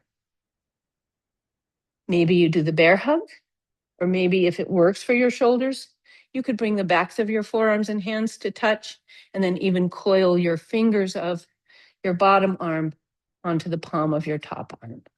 Gazing down your nose, squeeze your belly in and up. If you fall out, you just have to come back in, no problem. Foot on the block, squeeze your inner thighs, stand up tall. Taking sips of air. If you want more intensity, bend your bottom knee more, squeeze your thighs more.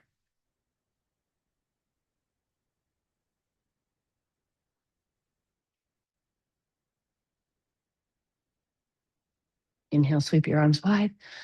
Exhale down. Good. I'm very conscious of the time and I'm conscious of the feeling of, oh my God, when are we coming out of this? But that's, if you're not in pain, if you're not in strain, you're just in a little bit of discomfort in terms of this is hard.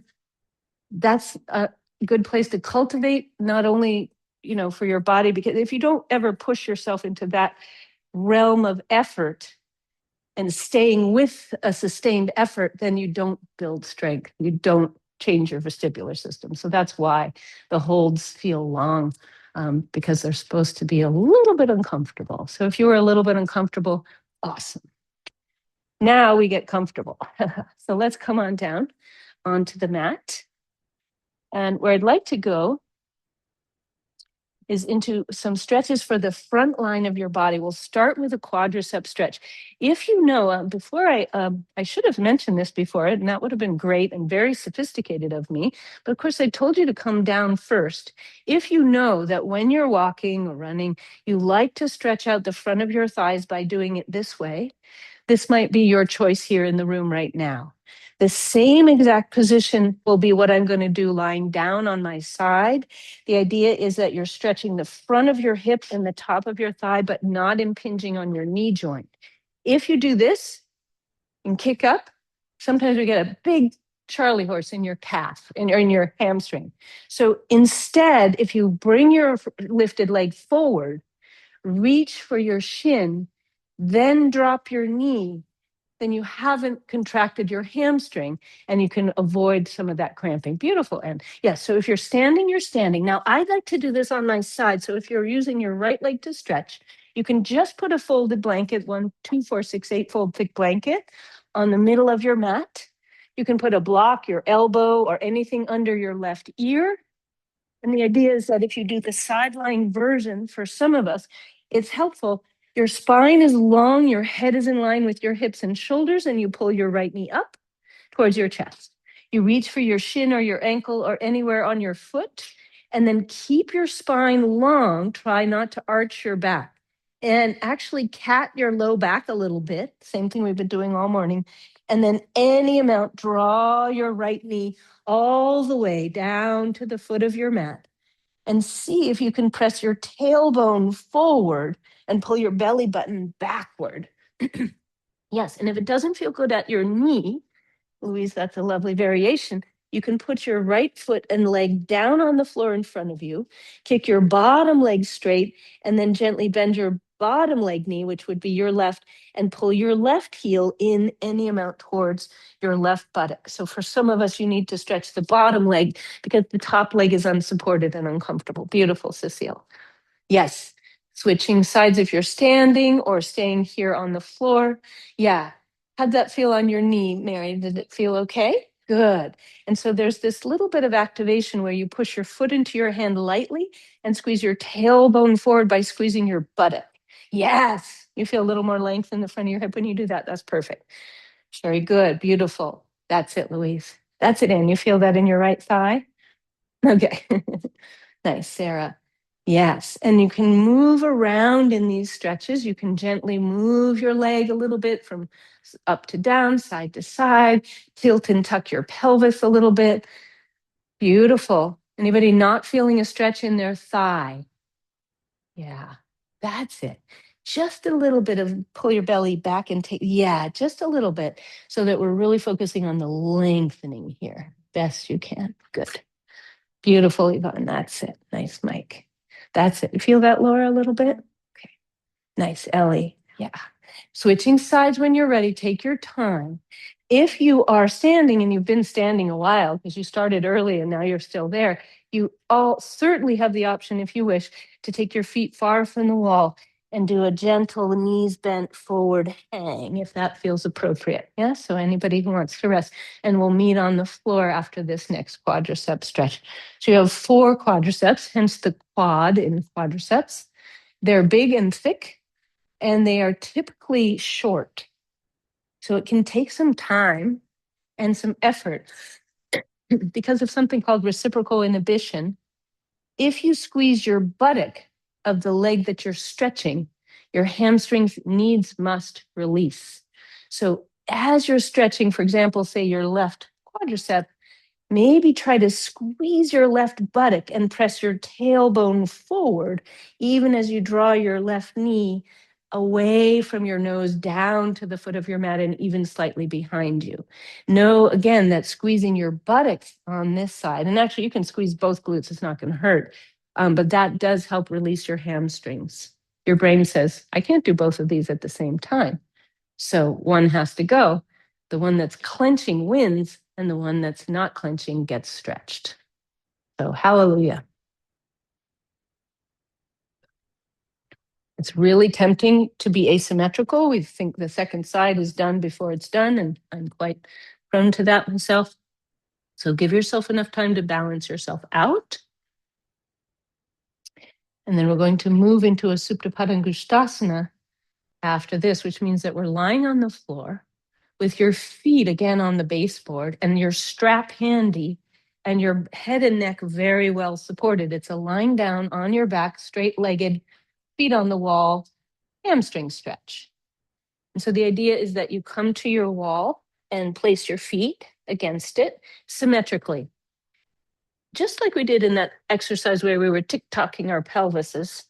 The idea is that your feet are flat on the wall, your 10 toes are pointing straight up, and you have your strap nearby, just a straight strap, though you could certainly opt for a loop if you're a loop kind of person.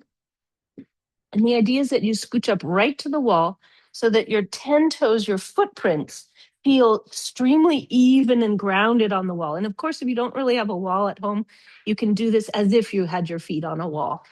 Bring your legs and feet about hips distance apart and gently scoop your tailbone up to the sky and flatten your low back any amount to the floor. And don't worry if it doesn't feel fully flat. That's okay. Then super slowly with your right foot firmly planted on the wall and your right calf on the floor, bend your left knee and lasso the sole of your left foot and slowly extend your left foot up towards the sky. You may choose to bend your left knee. That may be required in order for you to put your foot bring your foot above your left hip. And so bend your knee as much as you need to, so that if you look up at your left foot and then check to see where it's hovering just above your left hip. And now any amount, push into your strap with your foot, pull right to left against your foot with your strap. You can even broaden your elbows like you're hugging a tree. Inhale to lengthen through your knee, and then exhale to bend it any amount.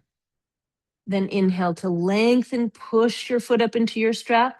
You can even point through your toes and then bend any amount. If you prefer to just keep your legs straight, you can certainly do that.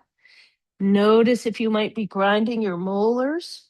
Some people, as they stretch their left hamstring, they like to engage their upper core, their middle core, their lower core, and fold their chin to their chest and bring their forehead to their left shin.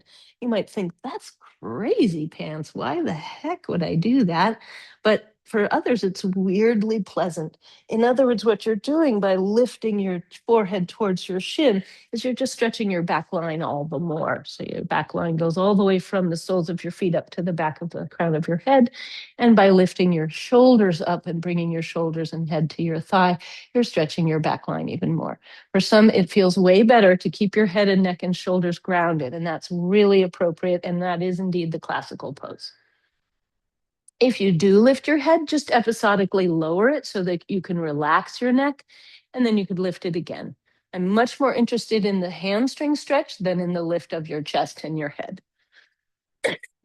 Notice what happens if you bend your lifted knee and then try to keep your knee close to your chest and then straighten your knee.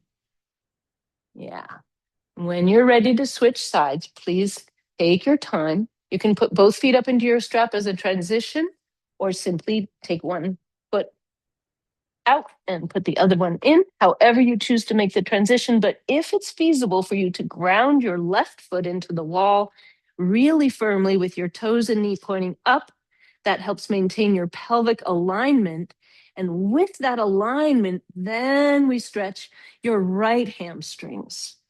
So the placement of your non-stretching leg on the wall is there to help keep your pelvis grounded and aligned in a way that's not necessarily better or worse, but it's different than when you don't align your hips while you're stretching your hamstrings. Beautiful. Yeah. The pushing of your foot into your strap while simultaneously pulling your strap down into your foot can create an interesting engagement in your hamstring while you're stretching it. So that's one thing that can be really beneficial. Maybe you bend your right knee. Maybe you then lower your head and shoulders back down. I'd much rather have you stretch your hamstring than have you lift your head and shoulders and feel like you're building tension. Yeah, so the stretch in the hamstring is the priority. Maybe you bend your knee so your leg comes closer to your chest, then stretch it, and your knee might not straighten all the way. You're still lengthening your hamstring. Just like that, and beautiful. Lovely, Sarah.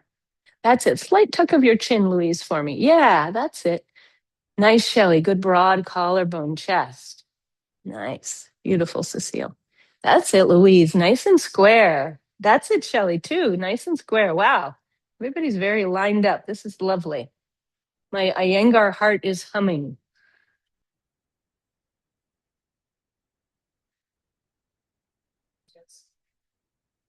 Exactly. Joseph would be proud.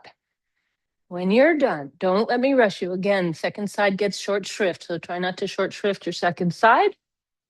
And when you're done, bring your knees into your chest and make a circle on the ceiling with your knees. All right, so we've stretched your hamstrings, your quadriceps. And what I'd like to do one more stretch for is your inner thigh and your inner groin. So your inner hamstring as well as your adductors, your so-called, well, adductors. The idea is that you have your strap You place your right foot flat on the mat, bend your knee, and you take your strap, either your loop or your straight strap, onto your left sole of your left foot. And then bend your left knee a little bit so you can draw your left knee closer to your chest. So your left foot is not above your hip, but even closer up towards your nose. And that might mean a bigger knee bend for you to bring your left foot there. Now, keep your strap there on your left foot and rotate your left toes and knee outward, any amount, external rotation. If that doesn't feel good, go back to the alignment you started with your left knee and toes pointing to the wall behind you. If it's workable for you to maintain the external rotation, you might even feel a stretch right away. Does anybody feel that right away, a little stretch?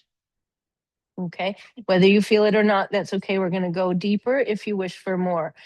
Interlace or take the strap around your left hand only, both sides of the strap on your left hand, and ground your right hand down onto the mat beside you on the right side of your mat. Now, you have two options here. You have the option to pull your right knee up into your chest and hold it there, or open up your right knee to the right and reach your right hand inside your shin and grab your right ankle from the inside and let your right knee bend to the right. Then open up your left leg to the left, rotate your left heel, that's your left heel, up to the ceiling, and your left toes down to the floor. And then peek at your legs and thighs to see if you can balance them out so they're roughly symmetrical. Your lower legs will not be, but in principle, your upper legs, your thighs, right and left, could be relatively symmetrical. Then you can remove the symmetry by moving your left leg higher up towards your left armpit if you choose to do so. You can bring it back up towards the ceiling and then back out open to the left wall. So stretching now your inner thigh, inner groin muscles of both of your legs, actually. But the idea behind having your right knee bent and holding onto your right leg in that externally rotated position is that for some, it can help you ground your back and keep your pelvis even. Whereas when you stretch out your right leg long, we tend to crash over to the left side. So if you feel like you're crashing left, push your right knee a little more to the right. Maybe you point and flex your left toes. Take another big breath in. And when your body's ready to switch sides, slowly, slowly switch the strap to your right leg, bend your left knee, reach for your left ankle, externally rotate your right toes and knee to the right, and then lead with your right elbow. Sometimes I kickstand my right elbow on the mat, on the floor, and that actually helps hold me in a balanced position. And then once again, you have the option to point and flex one or both of your feet, especially your right. And ideally, the secondary focus, the primary focus is a stretch on your inner thigh and inner groin, but the secondary focus is a close second, which is the grounding of your back evenly from right to left. Sometimes I'll reach my left hand inside my left thigh, and that allows me to grab my left ankle. There you go. That's it, Mary. Yep. In a slightly more comfortable way. All right. Take a big belly breath wherever you are. Let something go. Now you can stay as long as you wish. The next pose is Shavasana. Finally, you've been waiting for it. So find your way when you are ready to your favorite version of deep relaxation. You could build a Stonehenge with your 2 blocks and your bolster. I'll show that. You could do something completely different.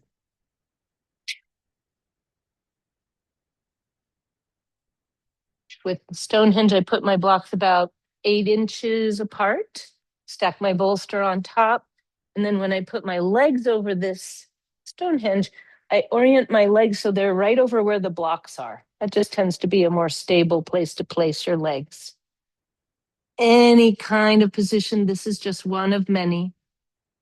And notice if you need anything and raise your hand if you do. I can run over a blanket to you.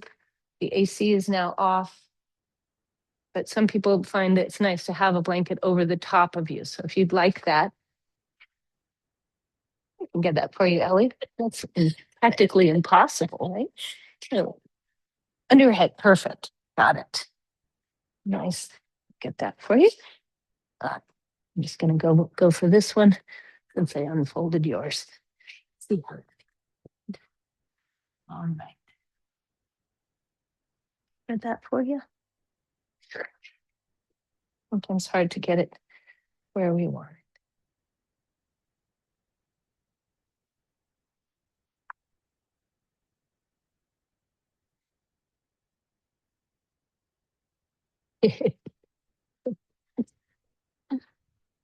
Does anyone else need a blanket?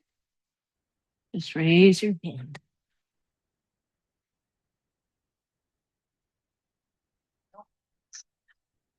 You can always cast it aside. Yeah, take your time gently. Yeah, it's blanket for you, Louise. Got it. Sometimes I gently kick my heels long to lengthen through the backs of my legs. Any adjustments you need to make before settling in.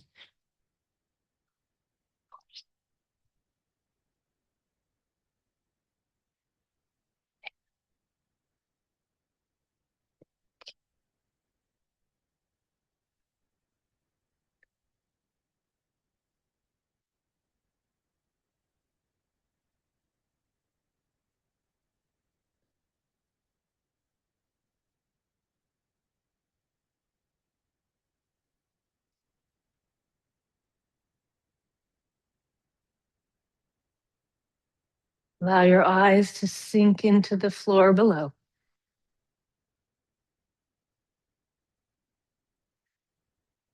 Soften your jaw, your tongue, and your brain.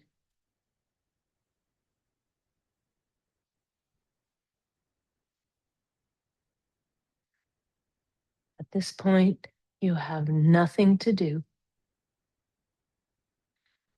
Just to let your body be breathed.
If you're here in the room or at home and feeling like you'd like to stay right where you are, please do. Otherwise, you might start to wake up your body by taking deeper breaths, noticing the flow of the air in and out of your lungs. Perhaps you circle your wrists and your ankles, maybe bend your elbows and your knees. Choose only the things you like and leave those that don't land. For some, it's really helpful to rest on your side body as a transition, giving yourself a moment to regroup. If there is a way to sit upright that's comfortable, great. But for some, it's really going to be better for you just to rest a little bit more. You do not have to sit up.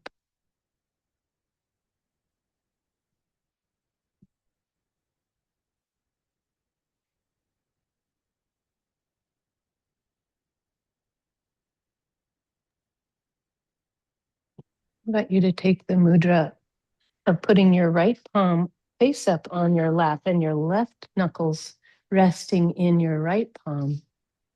Gently bringing your knuckles of your left hand just at the top of your fingers of your right and letting your hands rest there like a little bird's nest. Notice your shoulders soft, your elbows drapey, but your chest gently rising. Your spinal column gently floats up like smoke. Take one deep breath in, fill up, and exhale, let everything go. Thank you so much for joining me, everyone. I hope you have a really good rest of your week. Thank you. I will be having a sub on Friday. This Friday, Juin Cohen will be subbing for this class. And because I'm going to New York with my daughters for 3 days. And then next week, I'm going with my younger daughter to Maine for 3 days. So I'll be gone next Friday as well. After that, I'm here the rest of August. I'm not going away for anything else in August. So sub this Friday, sub next Friday. That's it. Other than that, I'll be here. So a couple more spots left in Maine if you're interested. Cool leaves, mountains, etc. Feel free to grab a flyer out there or one of these postcards. Okay. Yeah. Hey, Debbie. Good to see I you. am. I joined a little late. Wonderful. Good to see you. I have the Great. recordings, so if you want to send me an email, I'll I send it will. to you. Thank you. It was a fabulous class. Great. Thank you. Fabulous. Great. Awesome. Lovely to have you. All right. Hey, Pip. Good to see you. Yeah, All thanks. right. Great You're class. welcome. My pleasure. Thank you. Hey, Susanna, have a good weekend, okay? Good Yeah, rest of have your a day. great weekend with your daughters. Thank you. All right. And take care, Anne. Take care, Debbie. Take care, Vicky, and we'll see you next time. Bye-bye. Bye-bye.